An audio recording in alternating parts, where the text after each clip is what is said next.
Les deux ont commencé leur histoire sur Snapchat et ils vont se retrouver en quart de finale à Wimbledon sur le Center Court. Franchement, on aimerait tous avoir cette trajectoire.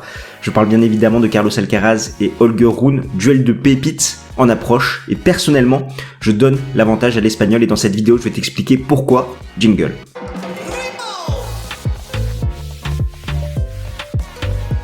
On ne le présente plus, Carlos Alcaraz, la valeur sûre de cette année 2023, numéro 1 mondial, qui a 44 victoires pour seulement 4 petites défaites. Il est invaincu sur gazon cette saison avec 9 victoires, 5 titres en 2023.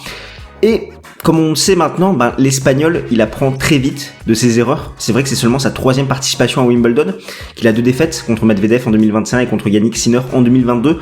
Mais on le sent en perpétuel ajustement par rapport à ses déplacements, son jeu, doser son agressivité, monter un petit peu plus au filon. On sait qu'il a une très belle main et c'est ce qu'on voit vraiment sur gazon où il s'adapte merveilleusement bien à la surface et il est très prometteur. Au niveau de son parcours à Wimbledon, il s'est imposé contre Chardy, Muller, Jarry ainsi que Berrettini. Donc autant te dire que ça a été un parcours du combattant, notamment sur ses 2 derniers matchs. Il a concédé 2 sets, un contre le Chilien et un contre l'Italien.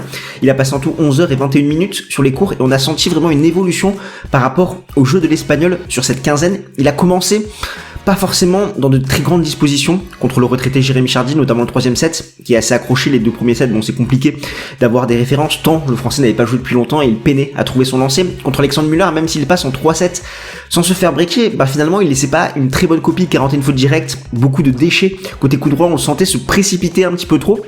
Et finalement, c'est monté d'un cran contre Nicolas Jarry, le Chilien, qui a fait un super match. Ça a duré presque 4 heures. Et on sait que Jarry, il sert très bien et il est agressif des 2 côtés, que ce soit côté coup droit, côté revers, il va prendre sa chance à la relance et on sait que Carlos Alcaraz il n'aime pas ça. En témoigne ses matchs contre Yannick Sinner ou contre Maruchan en début d'année à Rome où il s'était incliné et pourtant il a réussi à calmer et à éteindre le feu chilien alors qu'il a mené 4-1 dans le second set. Le Chilien il prend ce set au tie-break et pareil dans le 4e set il va même avoir des balles de 4-0 et finalement c'est l'Espagnol qui s'impose en 4-7. Et derrière, on lui présageait un piège contre Matteo Berrettini qui retrouvait des couleurs. L'Italien qui est peut-être actuellement le 2e meilleur joueur de gazon quand il est dans ses meilleures dispositions avec un énorme service, un superbe coup droit et un très bon slice de revers. Mais par contre, et c'est vraiment ce qu'on a senti, on l'avait annoncé dans notre vidéo analyse, c'est que Berrettini, quand le service allait revenir, ça allait être très compliqué pour lui du fond du court. On a eu un Carlos Alcaraz qui a fait le dos rond contre Nicolas Jarry, qui s'est dit ok, c'est mon adversaire qui va m'agresser. Moi, je vais faire parler mes compétences athlétiques, mes compétences défensives pour remettre une balle supplémentaire en jeu et le pousser à la faute. Et on a vraiment vu que Nicolas Jarry, il comptait exclusivement sur la fin sur son service. Si ça revenait, c'était très compliqué pour lui. Et ça a été pareil avec Matteo Berrettini qui fait une très bonne performance dans le premier set et qui derrière, on va voir l'Espagnol qui va réussir à mieux lire le service de l'Italien, qui va réussir à axer le jeu sur le revers de Matteo Berrettini qui est sa lacune. Et en plus, on sait que le slice ne gêne pas forcément l'Espagnol. Et le combat s'est joué un peu sur les secondes balles. 59% de réussite derrière pour Carlos Alcaraz, 49% pour Matteo Berrettini. À l'inverse de Nicolas Jarry, qui est très agressif sur ses secondes, que ça soit côté coup droit ou côté revers à la relance.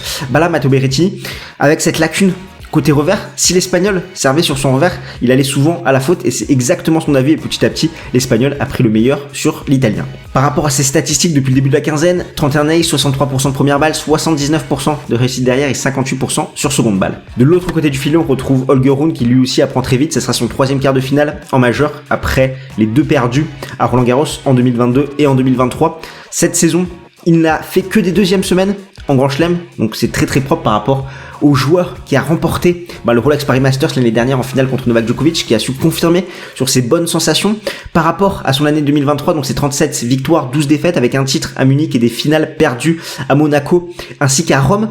Et sur gazon, avant 2023, c'était 3 défaites contre Carreño Busta, Pennison ainsi que Riron, et là c'est 7 victoires pour une défaite contre Dominor en demi-finale du Queens. Au niveau de son parcours, Lofangan au premier tour, Carbales Baena ensuite, Davidovich Fokina et Dimitrov en 8e de finale, donc tu vois vraiment un parcours coloré hispanique avec Carbales, Davidovich Fokina et maintenant Alcaraz. Il a concédé en tout 3 sets, 2 contre Davidovich Fokina, 1 contre Dimitrov, et il a passé 12 heures et 6 minutes sur les cours, et ces 2 derniers matchs ça a été très très compliqué pour lui contre Davidovich Fokina qui a mené les débats dans cette rencontre, notamment dans le 5e set où il a 2 balles de match à 5-4 et il va mener 6-2 dans le super tie-break avant de s'écrouler. On sait que c'était un match par rapport au mental des deux joueurs, ça va être très compliqué, même si ça va mieux pour Holger Rune, parce qu'il y a eu cette déconvenue à l'Open d'Australie contre Andrei Rublev. Derrière, il a remis cette marche en avant contre Cerundolo à Roland Garros, même si entre temps il y a eu cette défaite en finale à Monaco et également à Rome où il avait un petit peu la main sur la seconde partie du match. Il n'a pas su réussir à concrétiser. Là, il a pris le meilleur sur l'Espagnol, qui n'est pas une garantie par rapport à cette confiance dans ces moments chauds. À 8-8, il a fait un service à la cuillère, mais il a fait une très bonne performance, Davidovich Fokina, comme à Roland Garros, où il s'incline en 3-7 contre Novak Djokovic, avec cette puissance. Bon, il a toujours cette lacune côté service, mais après il a une très bonne créativité, une belle main.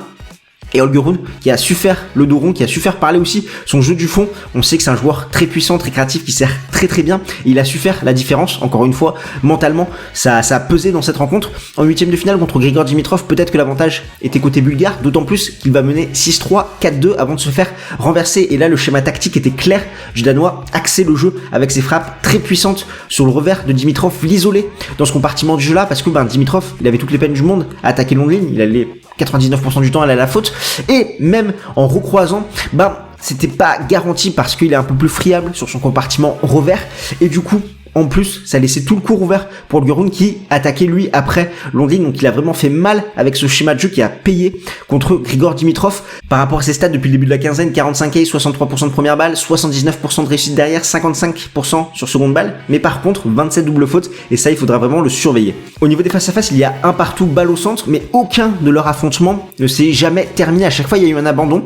En Next Gen Finals en 2021, c'est Holger Rune qui a abandonné, et au Rolex Paris Masters en 2022, c'est Carlos Alcaraz qui a abandonné. Au fait, nous c'est Games Talk et on aide les passionnés de tennis comme toi à décrypter l'actualité de la petite balle jaune. Alors si c'est quelque chose qui t'intéresse, n'hésite pas à smatcher le bouton pour t'abonner et activer la petite cloche pour être notifié dès que nous sortons une nouvelle vidéo, d'autant plus que tu es gâté aujourd'hui. On a eu du mal à choisir les meilleures affiches de ces quarts de finale à Wimbledon, donc tu as 2 vidéos preview sur les quarts partie haute, donc franchement profites-en et abonne-toi. Au niveau des clés tactiques, c'est difficile de distinguer un scénario par rapport à ce que va tenter de mettre en place ces deux joueurs. Holger Rune, Carlos Alcaraz sont ultra complets, ils sont très créatifs du fond du court, ils sont ultra solides, ils ont une énorme puissance du fond.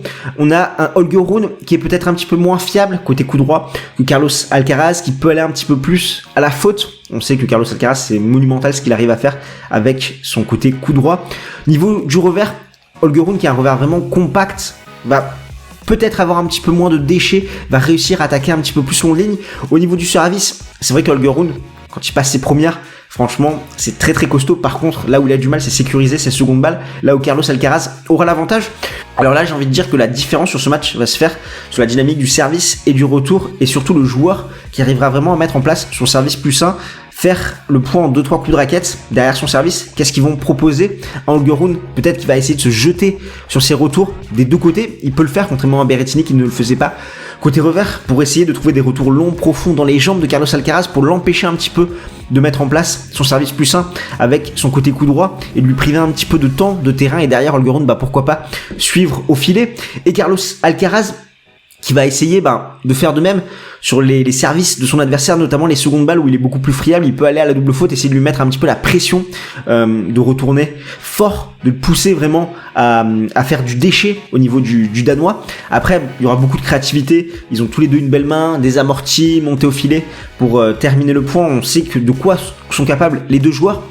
Ce qui va être important à surveiller au-delà du tennis, c'est le physique, parce que Holger Rune, je pense qu'il n'est pas encore mature physiquement. Il peut cramper, comme ça a été le cas de Carlos Alcaraz à Roland Garros, mais je pense qu'au niveau du physique, c'est Carlos Alcaraz qui a un petit avantage, d'autant plus qu'il a eu cet énorme 5-7 là contre Davidovich Fokina. Et en plus, on peut rajouter à ça que Davidovich Fokina, c'est un petit Carlos Alcaraz, sachant que Carlitos est meilleur, en témoigne son classement, ses performances récentes, mais en termes de fond de jeu, c'est un peu le même style de jeu, une énorme puissance du fond du court, très solide des deux côtés. On a Davidovich Fokina qui est un petit peu plus solide côté revers, mais il va pouvoir vraiment s'inspirer de ce qu'a fait l'Espagnol, sachant qu'il dominait les débats dans ce 5e set avant de s'écrouler un petit peu mentalement. Et là, mentalement, Alcaraz, il a l'avantage. Donc, ça va être un match très intéressant à voir ce que les deux joueurs vont mettre en place, mais je pense vraiment que cette différence va se faire sur le service, le retour. Est-ce que Holger Rune va pouvoir se ruer vraiment sur les services de son adversaire, mettre le doute chez l'Espagnol, peut-être l'isoler un petit peu sur son compartiment revers, où on sait que c'est son point faible, par rapport à son coup droit. Est-ce que Holger, mentalement et physiquement, il va être dans de bonnes dispositions? C'est un choc qui va être annoncé. Donc ça va être intéressant de voir comment les deux joueurs vont gérer cet événement. Au niveau de mon pronostic, je vois une victoire de Carlos Alcaraz en 3 ou 4 sets. Je pense qu'il va manquer un petit peu de carburant chez le Danois et que là, l'Espagnol, avec sa confiance acquise sur ses 2 derniers matchs, il peut faire très très mal et qu'il va pas louper cette occasion d'aller en demi-finale à Wimbledon. D'ailleurs, si tu veux connaître notre analyse sur le Eubanks Medvedev, je t'invite à aller voir cette vidéo et nous on se retrouve de l'autre côté de l'écran.